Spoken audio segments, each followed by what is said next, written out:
Hello everyone, I'm Rebecca Keppel. I'm super excited to be back on ThermOWeb's YouTube channel today to share a bunch of cards with you made with the brand new ThermOWeb Brutus Monroe compilation. So there are two new colors of foil. There's copper ripples and pewter ripples, and there's a whole bunch of new toner sheet designs, and I'll show you all of the designs right now. So first of all, there are two different mixables packs.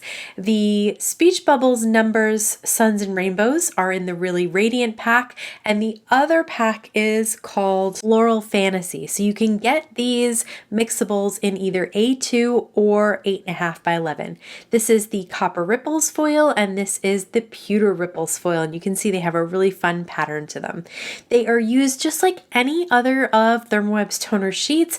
I like to put them inside a parchment paper sandwich and place the foil on top with the silver plain side down onto the toner printed design. So you're going to have your color or your pattern facing up towards you. Place that all inside that parchment paper sandwich. That has a nice fold to the edge. The fold is what you insert into your laminator to avoid any jams. The laminator should be really good and hot. Sometimes I heat it up as long as 15 or even 20 minutes. And I do trim down the foil sheets because they are 6 by 6 and I want to save every little scrap for future projects. I've chosen two different designs from the Floral Mixables pack, and I have the A2 versions of two of these different designs. For each design, I'm going to cover one in the pewter ripples and one in the copper ripples because Brutus Monroe has some new stamps and dies that are perfect for fall, Halloween, and then Christmas. So I'm going to share how to use these different designs with the two different foil colors and create some cards. I am using some Distress watercolor cardstock, and I'm going to stamp on the smooth side of that. I'm going to use my mini Misty, and I have the Seasonal Wreaths from Brutus Monroe stamp set, and I am stamping this first wreath with Rusty ink from the stamp market. So this is the fall wreath. There are several different designs of wreaths, and they can all be die cut out with matching dies. The other wreath I'm going to stamp is the Halloween wreath, and I'm going to stamp that with the Stamp Market's black ink. The black ink is specifically a watercolor ink, and I'm just going to go for it with the Rusty, even though it's not technically a watercolor ink. I am going to watercolor that as well. There are some other small stamps in that stamp set, and I'm going to stamp out the fall ones with the fall wreath and then the Halloween ones with the Halloween wreath. Now I'm going to use some of the Stamp Market's watercolor palette, and I am using one of their water brushes as well. So I'm just going to watercolor and just basically actually color in these images on the watercolor paper using these little palette cakes from the Stamp Market to color them in. And I love these bright colors on the stamped background. I think they look really pretty with the brown outline. So that's just something a little different, and they did work fine. The ink did not blend out too much. So I really think that they can be used with the watercolor, even though they are probably more a water-based ink. But this black ink is definitely watercolor proof. So you can go to town watercoloring with using the black ink. And I'm going to use some purple and green and black and then orange for the pumpkins to color in this Halloween wreath. And I am going to color in parts of the wreath with some orange just to get a little bit more color on there to make it really pop off the background. So I do have the black ink for the boots and the hat and some of the wreath as well. Okay, so this is one of those dies that's not an outline die.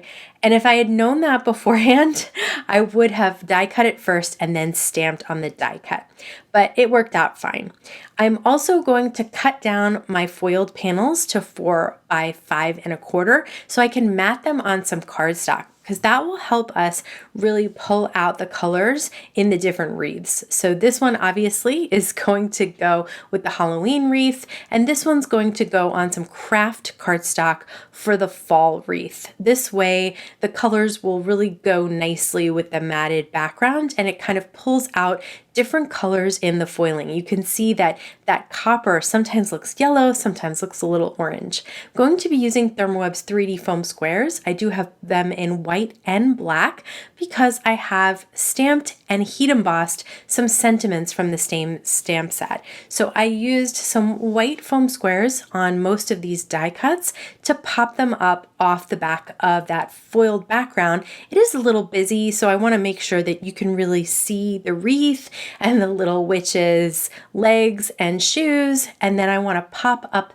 this sentiment, which was heat embossed on some black cardstock with black foam squares so that you cannot see the white peeking out from behind, which is a really nice thing to have in your stash. I'm going to put the hat right on the wreath as well to complete this card. This was so much fun making a Halloween wreath on that really pretty foiled background. The fall one is also another one of my favorites. I really love how, again, that foiled copper looks a little red in parts, a little orange in parts, a little yellow in parts, depending on how much light is hitting it. So I was sure to use all those colors when I watercolored that wreath as well. And I'm using a mix of Memory Runner XL, which is my favorite tape runner, and some of those foam squares to pop some of these elements up. So these are the two cards that I used with the Copper Ripples foils.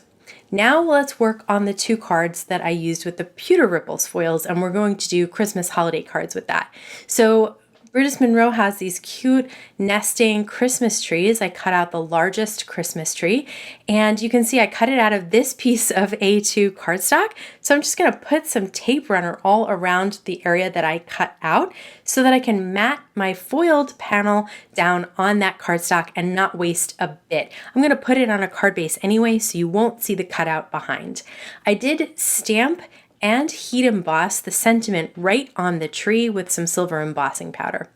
Came with these teeny tiny little dies. When I have teeny tiny dies, I like to use Easy Cut iCraft adhesive, which is thin adhesive sheets. So pull back one protective layer, lay your little glitter or foil or specialty cardstock down, and then cut around it to save the rest of the sheet for another project.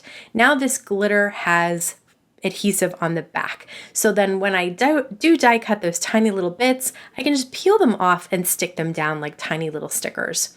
I'm going to use those foam squares again to pop up that tree, and I used a white gel pen to add a few more little stars and dots on the tree to add a little bit of really quick and cheap decoration on that tree. I did add a bow at the top of this. Since I am going to put this all on a card base, I figured I would tie the bow right around the whole thing there. And I am using the Gina K Designs for ThermOWeb ribbon with the silver lining through that white trim there. And just cut those little tails, and that completes this card. So for this card, I cut out two of those ornaments, and I love the Memory Runner XL because, as I just showed, the head swivels so I can get around those circular bits. Did cut down the panel again so I could adhere it down to that glitter cardstock. And now I'm going to use the Ultra Bond in the pen format because I did not put Easy Cut behind these guys. I felt like they were thick enough that I could put the liquid adhesive behind it without a real problem. I'm just going to lay those down on those glitter backgrounds. I love these dies from Brutus Monroe. There are two other ornaments that are in this die set as well. They're absolutely beautiful, all the details. So I am going to use some of that Ultra Bond just to adhere one of the ornaments right down to the card itself, whereas the other one I am going to pop up on some foam squares. And then last little bit there, I am going to white heat emboss a sentiment from that first stamp set, from that wreath stamp set that says Happy Holidays, on some of the cardstock that I used to cut out for the details on the ornament. I also did tie another little bow. This time it's kind of a standalone bow. I didn't tie it around the card. I just tied the bow in the air, and then I'm cutting the tails to have those nice little pointed tails. And I'm going to use a dot of the liquid Ultra Bond from the pen Ultra Bond and place the bow right on top of that, and then just leave it alone and let it dry, and then popped up my sentiment at the top of the card as well. So I really love this pewter. I think it's beautiful and perfect for the holidays, and so you can turn even a leaf background into a Christmas card.